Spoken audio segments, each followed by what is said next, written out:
this right now is like the most super. Oh, second starts.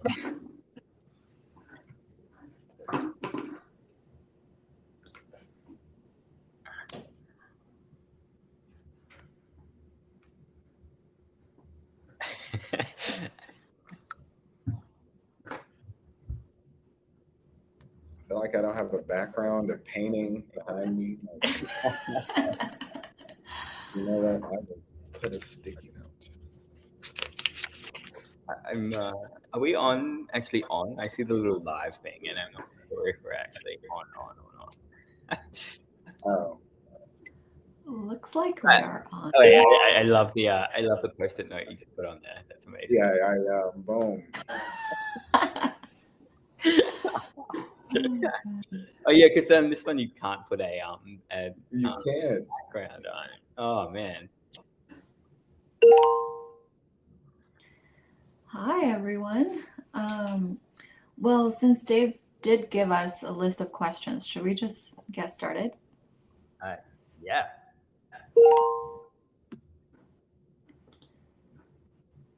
That sounds good. We see sticky notes. Great. All right. Should we just go around and do a round of introduction, and then we'll go through the questions? Yeah, we can rock and roll. All right. Julius, do you want to start? Yeah, I'm happy to kick it off.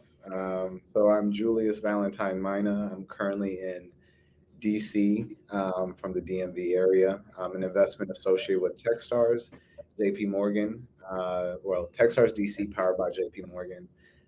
It's a program that's open to everyone, but with a specific focus on BIPOC founders. We do 2 programs a year with classes of 12, and we're specifically focused on early stage founders. No specific industry focus, but we are in DC, so we like any industry that's heavily regulated: health tech, ed tech, gov tech, and more. But excited to be here. Hi everyone, I'm Ben Stokes. I'm the founding partner of Chasing Rainbows, which is a pre-seed venture fund that invests in LGBTQ plus founded companies. We made that decision to invest only in the LGBTQ plus founded companies as a way of ensuring that we can really level the playing field and get more access for LGBTQ plus founders, particularly in those early stages of funding. Sadly for a lot of founders, what we find is that when they come out, they lose their friends and family due to bigotry. And so we really want to be that friends and family for these founders to ensure that they do have somewhere to go when they are in those early stages of capital raising. Yeah. Well, hi everyone, I'm Pocket. I am not the moderator, but I'm playing moderator role today. So I am co-founder and managing partner at SoGal Ventures. We were one of the first funds that really focus on women and underrepresented founders, and we mainly invest in undercapitalized geographies.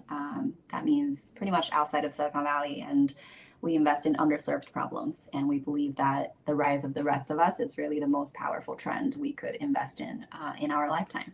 So we focus on the future of living, working, and staying healthy. So everything about the younger generation, especially Gen Z and young millennials. And what else? We're now deploying out of Fund 2, and we can write checks that could lead you around and take your board seats. So excited to be here. So I'll start with the first question. I'll pose it to all three of us. Given all the market volatilities and mixed sentiments around the ecosystem currently, how have you seen the fundraising markets change in the past 6 months, and where do you see it headed towards the end of the year? Julius, do you want to start? Absolutely. So I think the downturn, unlike prior years, this time around was expected. So it's a little bit different, the nature of this downturn. But I think what you're going to see, like in most downturns, pockets are going to be tighter. People are going to be a lot more careful in how they invest. It's going to be a longer timeline. So last year it was crazy. Like the last 2 years in COVID were like crazy valuations, money everywhere, which was actually atypical. I think we're actually now back to a more typical style of investing due to the market being down. So longer timeline for investing. If it's like 3 to 6 months, it might take 9 to 12 to go through due diligence or even get a check. And so I think what we've seen is even in the early stage, there's actually more hunger for like tech stars, the accelerators, and things like that, because they have pre-raised funds, right? Like anybody who had already raised money is now king of the market. And so on our end, that's what we're seeing. There's a lot more demand for guaranteed funds, even at the early stage. It says I'm off stage. You're on now, Dave. You're on now, Dave. Cool, awesome. Yeah, I would agree with that. Absolutely. I think the fact that money is not a commodity anymore, and capital is not that commodity like it used to be. I think that's one of the biggest sort of justifications that sort of happened. And I think one thing that's really, really good to see now is that, like valuations have become, where they should be, rather than, I think, everyone just piling on to sort of grab that capital. And so I think what that has really done now is that it's kind of allowed the market to reset. And so, in that element that we are in that pre-seed space, I think, even though we're currently in a bull market, for the next 2 years or so, in a bear market, for the next 2 years or so, I think that kind of gives us the space to sort of allow the founders that we do invest in to sort of get themselves to a point where on the other side of that bear market, that will turn back into a bull market, and they'll be on the precipice of that as well. So I think it's a really great time to be investing in pre-seed companies. Pocket, would you agree with that? Yes, definitely. I think if we think of the overall investment market as a huge circle, we all know that, for example, women entrepreneurs only get like 2% of that. And that includes, funding to women entrepreneurs of all stages. So when we think about pre-seed and seed, which is, I think all of us are investing in, it's a tiny, tiny percentage of that. So from my experience, I see that diverse founders are usually more capital efficient. They're more resilient. They are, more used to hardships. It's never been easy for them. They've never been kind of, riding the waves the ways that the regular like Silicon Valley type of founders are doing. So I am sensing that a lot of them are going to really shine after this period. They are building businesses with great solid business fundamentals, and they are very careful about how they spend money, how they really achieve the most amount of outcome with limited resources. And I think they've been practicing this for the beginning of their business. So I think this will really give them an edge. I completely agree with what you're saying there. And I'm curious, what other alternative options do you feel like there are out there for people to sort of get that capital, if it's not venture capital money itself, during this sort of phase? Are there any sort of like places that you think people should be sort of looking as well, just to sort of think outside the box? I'll hand it to you, Julius. You go first.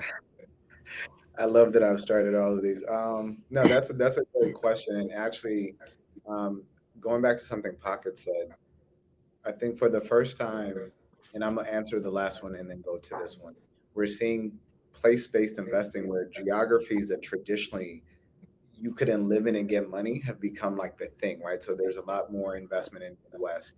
And then partners like states. So now states are raising these funds through, SSBCI, Small State Business Credit Initiative. They raise these funds to basically say our state is going to create a fund to invest in entrepreneurs here. So now that state fund, which traditionally was not seen as the biggest play in the market, is becoming very attractive to startup founders. And then I'm in the DC area. Small Business Initiative Research Grants, so SBIR, federal grants as a way to really fund your research and development, has become increasingly attractive. And so we're seeing a rise in that. For the first time, founders are saying, oh, I can get non-dilutive funding. Oh yeah, tell me more about that, right? And then lastly, bootstrapping, which I tell people all the time, depending on who you are, where you're from, bootstrapping of family and friends are a privilege. Some people just can't afford. So although those are alternative ways, I think capital is still something that's needed. Paco, what are your thoughts on that? I think debt is making some moves right now. I think a lot of these venture-focused banks are really creating and expanding their products and offerings for entrepreneurs in the early stage as an alternative to or a supplement to venture capital funding. And I would say, I would say like venture capital really isn't for every entrepreneur. If you're not, you're not really interested in giving away a bunch of, ownership in your company, you're not really up for, having this very aggressive growth mindset over the next 5 to 10 years, or there's a lot of things not to love about venture capital, to be honest. So there are alternatives, like for example, the more personal, like angel investors that could believe in your mission, or raising money through debt, or raising from the banks, and getting grants as well. There are a lot of small business entrepreneurship grants targeted at various diverse entrepreneurs. For example, we at the nonprofit side have a grant for Black women and Black non-binary founders, and we've gotten 130,000 plus applications through that program alone. So I know there's so much demand, and a piece of advice I give myself and to other people who are fundraising is, one, always be closing, and two, turn everyone into an investor. Sometimes people need you to educate them that they could be an investor in your startup. And I think everyone should be investing in their very smart friends. So just go from where you are and what you have already, and really build from there. I completely agree. And I love that. I think everyone should be investing in their smart friends. I just wish I was a smart friend that people would be investing in sometimes. But anyway, no, I think the other thing that we sort of haven't, that's really big here as well is crowdfunding. And I think that allows a lot more people to get in on your cap table, even if they aren't an accredited investor. I think one of the challenges with obviously when you're an angel, or even if you're writing a check into a fund and things like that, is that you have to be an accredited investor to be able to be part of those. Whereas crowdfunding platforms that have come out, like Republic and like Kickstarter and WeFunder and all of those ones, are really focused on allowing people who are not accredited investors to sort of get on and support you. And those check sizes don't have to be hundreds of dollars or thousands of dollars. Even they can be tens of dollars in fact as well. And so I think there are definitely options here to sort of help people sort of build that. One thing that I'm a big believer in as well, if you do go down that route of crowdfunding, is that crowdfunding is almost you can use crowdfunding, as almost like a marketing tool as well. And so I think that's another option as well that you forget. It's not just about the capital, but it's also about what how else can you get your product or your company out there. And like thinking about using crowdfunding as a way of getting that sort of groundswell approach happening, I think is really, really important as well. So, and also just to remember that not every company is VC investable either. There are a lot of companies that are going to make very attractive lifestyle businesses too. And so I think it's really important to kind of understand, is your company a VC investable company? And if it is, great, let's look at going down the route of going after VC money. If it's not, that's absolutely okay. And instead, let's think about some alternative options like grants and like crowdfunding and things like that, and debt as well, as Pocket mentioned, as a way to sort of get your company off the ground. And once you pay that debt back, you're just making profit. You're in a really great spot. So don't ever think that you have to be a VC investable company either, in my opinion. Yeah. Two things I want to mention. One is that recently there's a trend of raising what we used to call party rounds, but now it's becoming more popular when you just get a lot of different founders, operators, people who are relevant to you to become angel investors in your company. They're even joking that if your list of angel investors is not bigger than your wedding guest list, then you're missing out, which I think is really funny. But it kind of makes sense too. Like getting relevant strategic people around you, around the table, is a really great thing to do. Yeah, I was going to ask about that. Like, obviously fundraising is a two-way street, right? And so what do you feel like the best approach is? Because it's like, it's not only about finding an investor and, because you're a founder, but it's also investors finding good founders also to work with and things like that, and making sure there's alignment. I'm curious from both of your perspectives, what do you feel like that is like in terms of actually like finding the right match for you, depending on where you are? And I'll let Julius, Pocket- yeah. no, let me lead this one off, and then I'll chime in. Yeah. Okay, so I think qualifying an investor is extremely important because I think one mistake that a lot of entrepreneurs make, especially when they're raising for the very first time, and especially if you come from, kind of an underdog background, is you misplace the founder investor dynamics, especially the power dynamics, and this plays tricks on our minds when we go out and fundraise. So I think one thing to keep in mind is, when you are a founder, when you're fundraising, you're presenting an opportunity for the investor to make money with you in the long term. So you are really, creating something of value here. And as much as you are, trying to attract investors to invest in you, you are also selecting who to be alongside you on your cap table on this journey. Because, if you, like Figma just had a $20 billion exit, and we look at the cap table, it's all like pretty much Silicon Valley male founder, male like VCs. So, this success is not making any really diverse investors any money.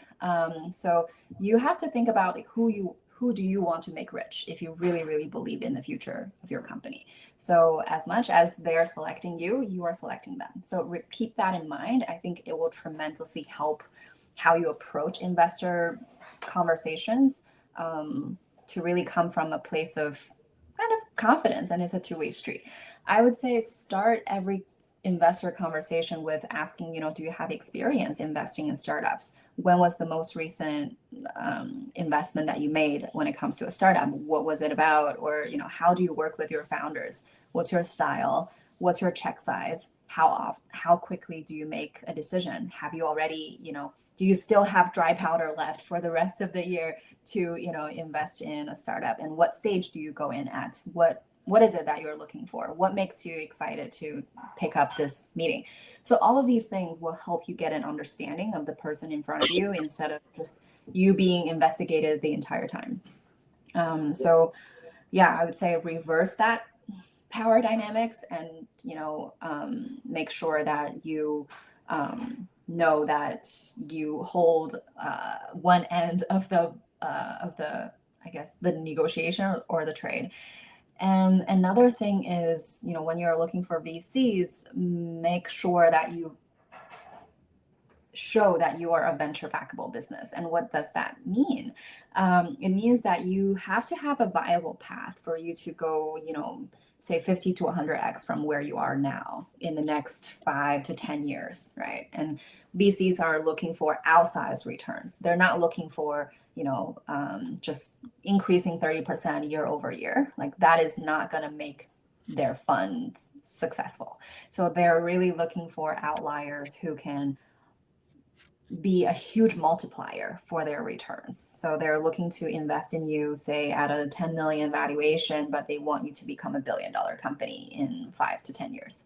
So are you up for that?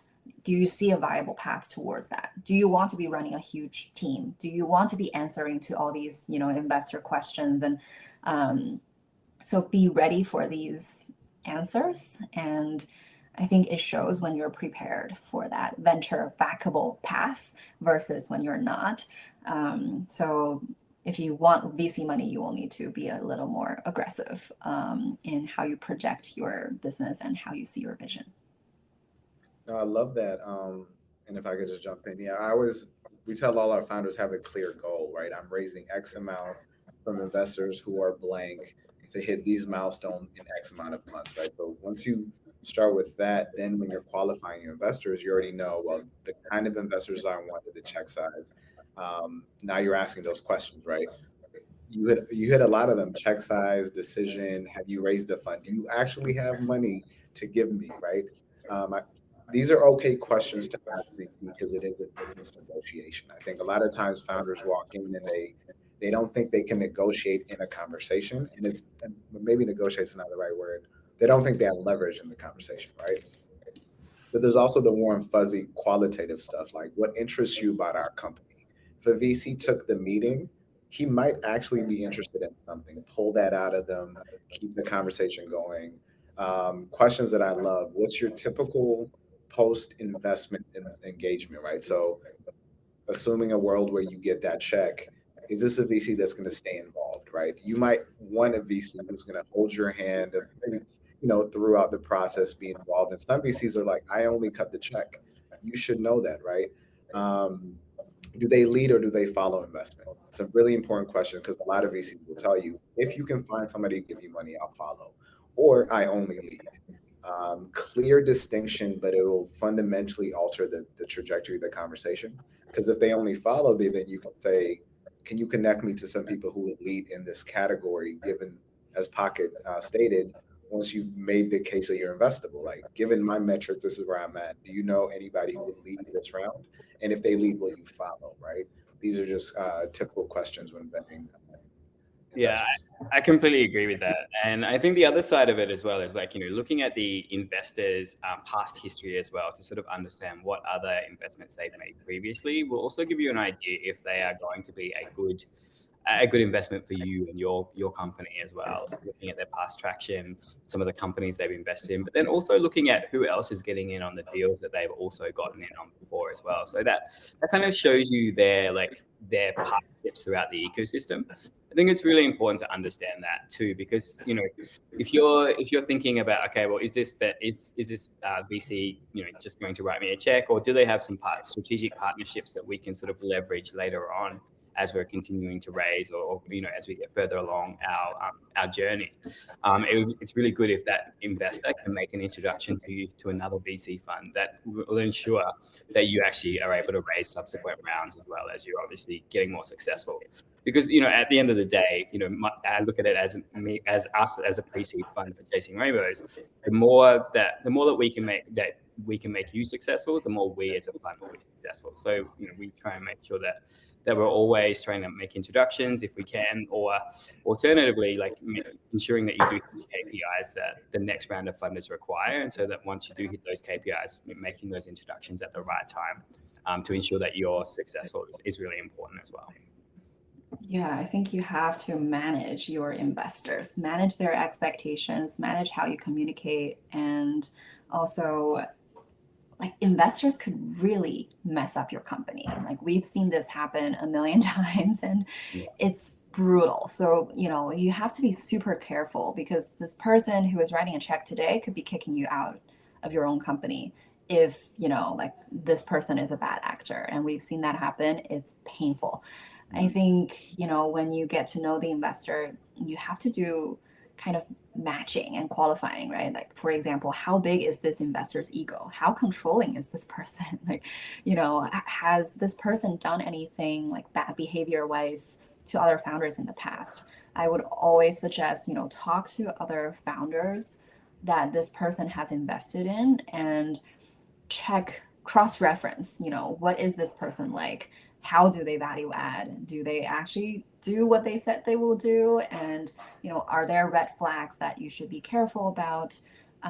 Because, these bad behaviors could be pretty consistent. And sometimes it's not bad behaviors so direct as to, be super hostile towards you or, kicking you out of the company, but they could make your life pretty miserable. Like, for example, they could choose to not be on your side when things are not going the right way, or they could be really acting out of fear to, prevent you from going forward in an abundant way.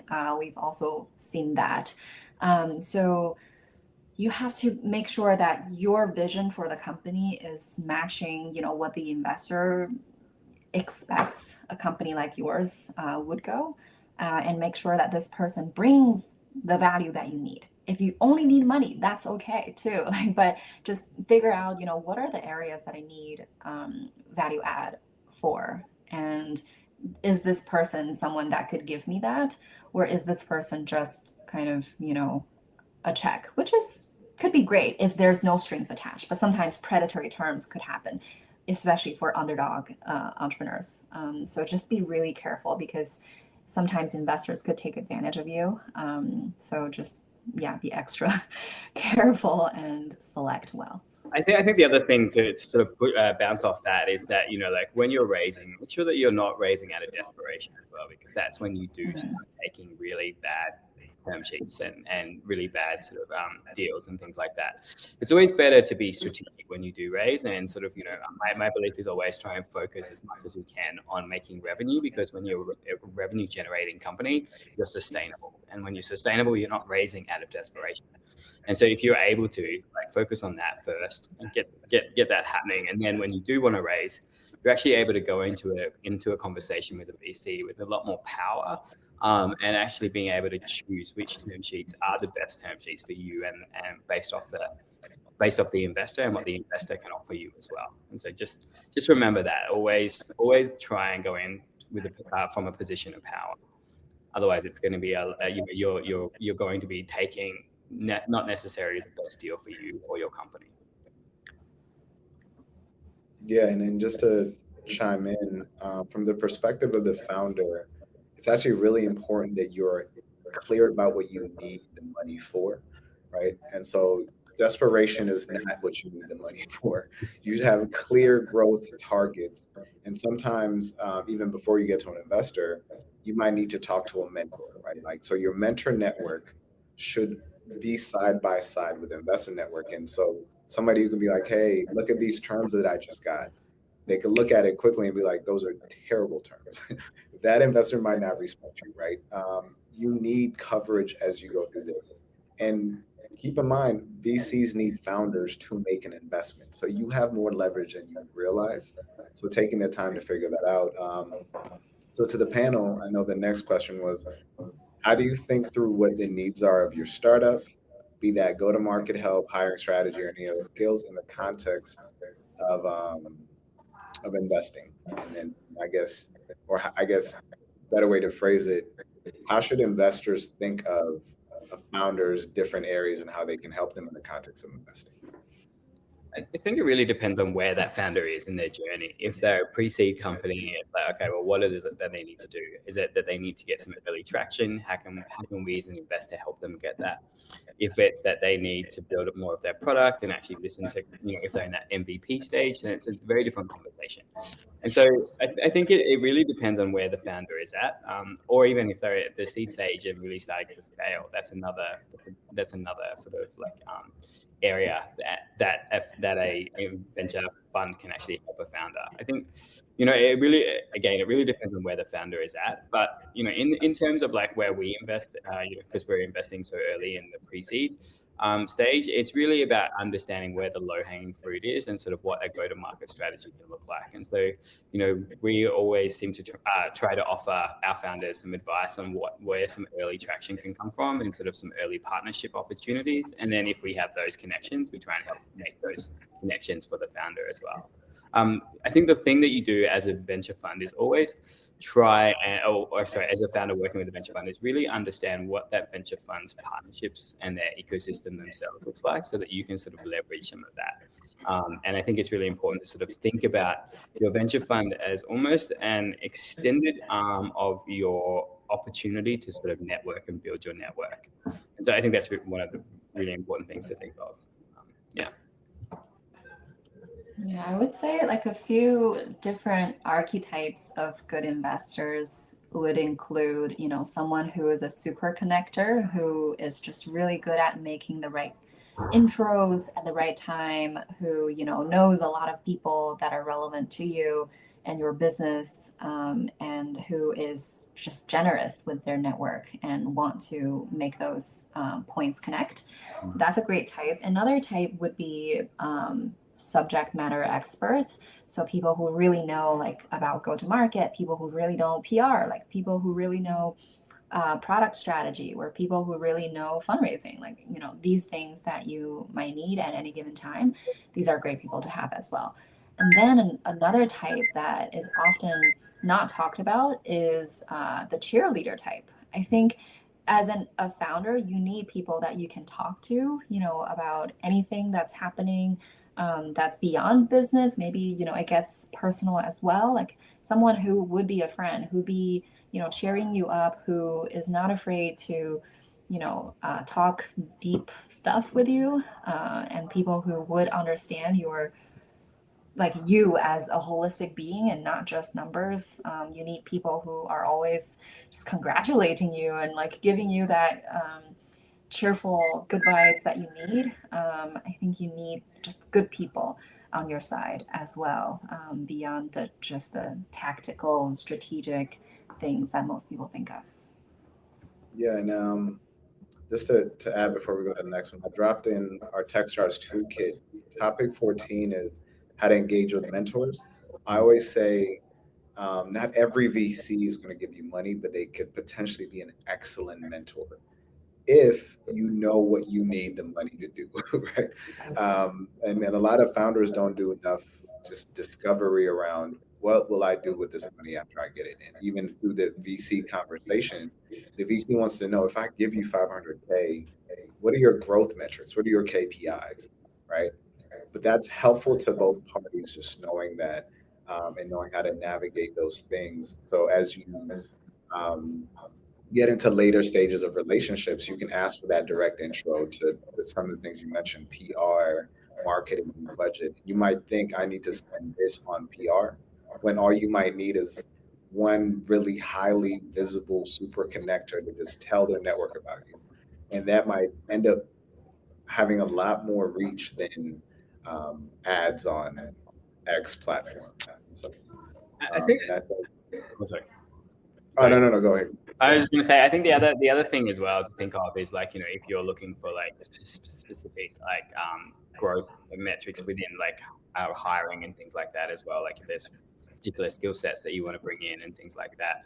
I think that thinking about the investors network as well, like because obviously they have multiple companies in their portfolio where somebody either may be leaving and sort of wanting to stay within the portfolio, or alternatively just have their networks. And for example, I know with one of our companies, they were looking for somebody with a health equity background, for example. And so putting it out to the network and sort of seeing who knows who, and then being able to come back with a couple of options for that founder was really important to be able to ensure that that founder knew that we had their back as well. And so I think it's like, don't be scared to sort of have the conversations and ask the investors for some of the things that you need. And I think that's one thing I really want to bring out, is that always be open to communicating. I think one of the challenges is that if you need help and you're invested and you don't communicate that you need that help to the investor can't help you, right? And so I think it's always important to be able to ensure that you, if you are in a position and you sort of want some advice or need some help or something like that, your investor is always going to be open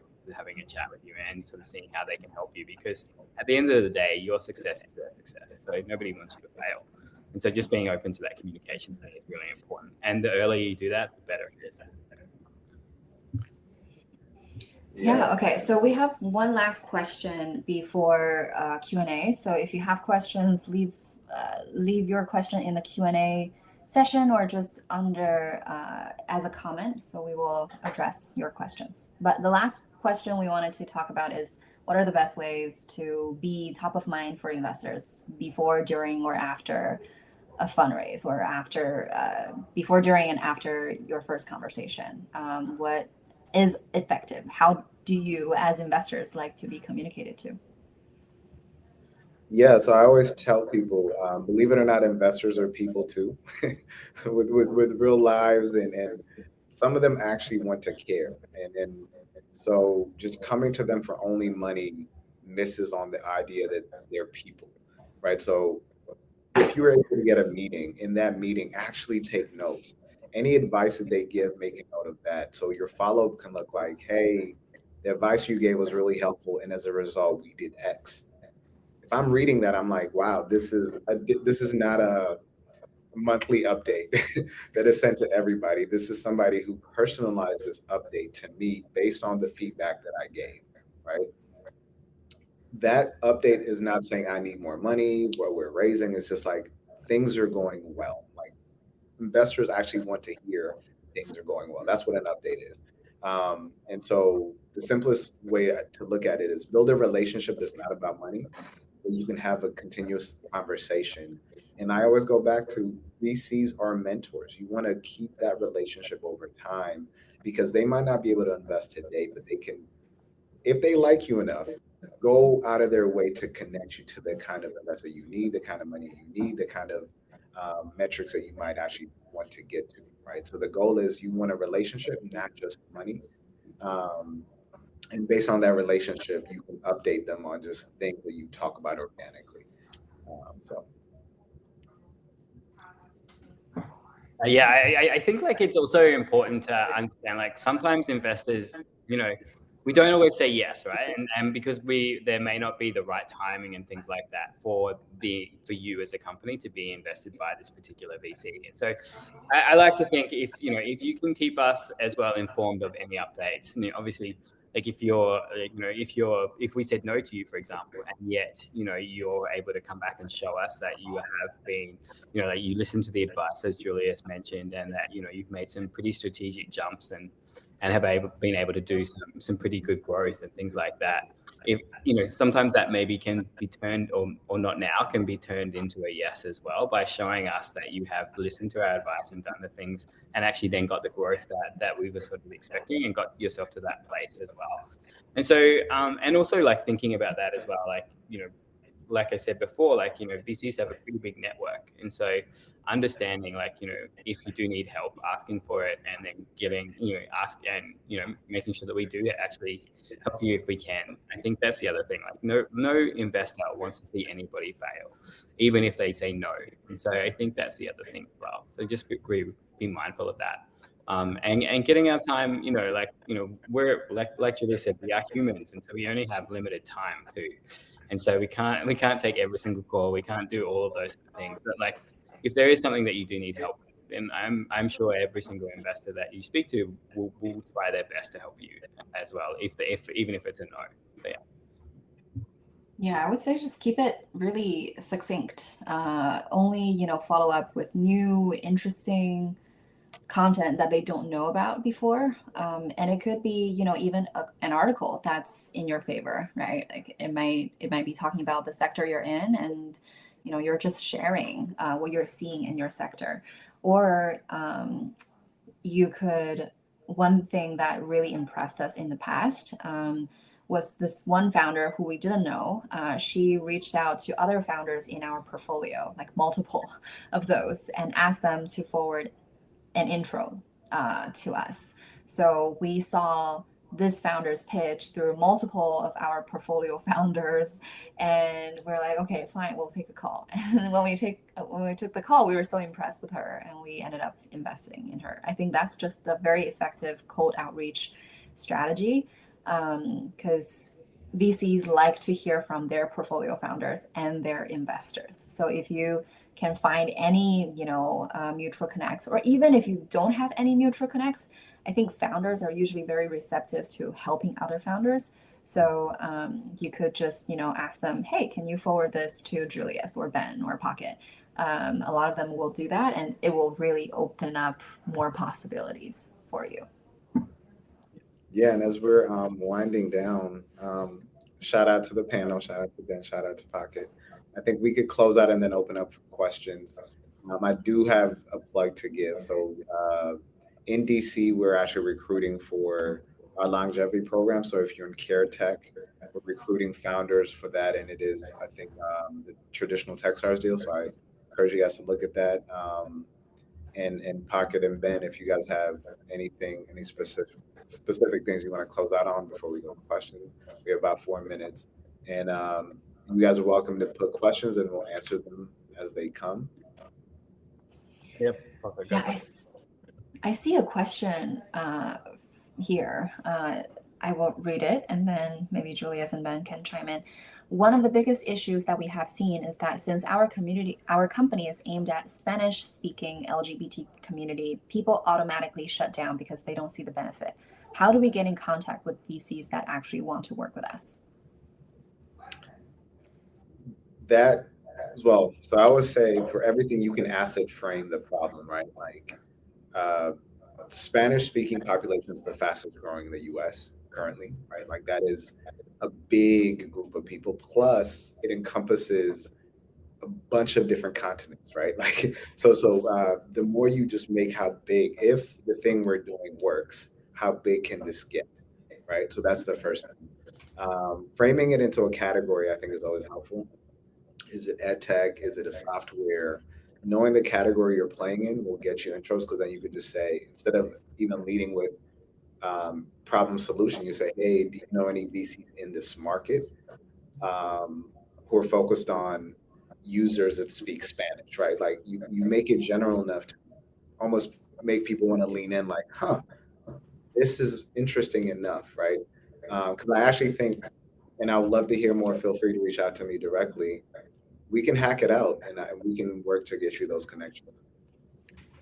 Yeah, I think also, like, as Julia said, sort of where your customers are as well, I think is really important too. So if your customers are mostly in Latin America and things like that, then potentially like going after some of the funds that focus on or are in that region, I think would be really important as well. So just understanding like who your target customers are, not just sort of what the problem, not just the problem you're solving or where that investor might be or you as a company might be, but if your customers are located globally, then maybe that's another option as well.